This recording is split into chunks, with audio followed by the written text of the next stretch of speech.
আগামী 4 তারিখ নিয়ে যাওয়ার কথা, একদিন আছে মধ্যে, একদিন পরে নিয়ে যেতে হবে। কিন্তু আমরা তো আসলে সেই পরিবেশে নাই এবং আমাদের টাকা পয়সা অনেক লাগবে। ডাক্তার তো নিয়ে গেলে পরীক্ষা নিরীক্ষা করবে, তাদের অপারেশনের ডেট দেবে কি না, অপারেশন করতে বহু টাকা লাগবে। আমরা অনেক কষ্টে আছি এবং হলো আমার বাড়ির ফ্যামিলি পুরো ওই বাচ্চার জন্য অসুস্থ, মানে অসুস্থ বোধ করছে এবং খাওয়া দাওয়া নাই। আমাদের খুব টেনশন, আমরা কিভাবে কি করব। এটা আমরা যদি সরকার একটু উদ্যোগ নিত আমাদের প্রতি, তাহলে আমরা খুব হতাম আর কি। কালকে অসুস্থ হয়ে গেছিলো, ছেলেকে আবারও ডাক্তার কাছে নিয়ে গেছিলো, নিজেই আবার ওষুধপাতি কিছু আনছে।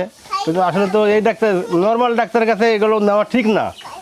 নর্মাল ডাক্তার নেওয়া ঠিক না, একটা বড়ো ঊর্ধ্বতম ডাক্তার, ভালো ডাক্তার, তাদের কাছে নিতে পারলে দেখা গেল যে তারা ভালোভাবে চিকিৎসা দেবে, দেখবে। এখন পরিবারের অবস্থা আমাদের সব টেনশন, বাচ্চার জন্য এক টেনশন যে কি হবে না হবে, তাদের কি করা যায়, কিভাবে চলবো না চলবো। আমাদের তো সেই সমর্থন নেই, আমরা তো সেই সমর্থন নেই আমাদের তো সেই ডাক্তারের কাছে নিতে পারছি না। সরকারের কাছে আবেদন করছি যে সরকারের জন্য আমাদের প্রতি একটু দৃষ্টি আকর্ষণ করে, হ্যাঁ। এবং যারা প্রবাস আছেন তারা আসলে 10-এর লাঠি একের বোঝা, 10 জন যদি 10 টাকা দেয় তো 100 টাকা হবে, আর যদি মনে করেন যে 1000 কেটে 10,000 হবে।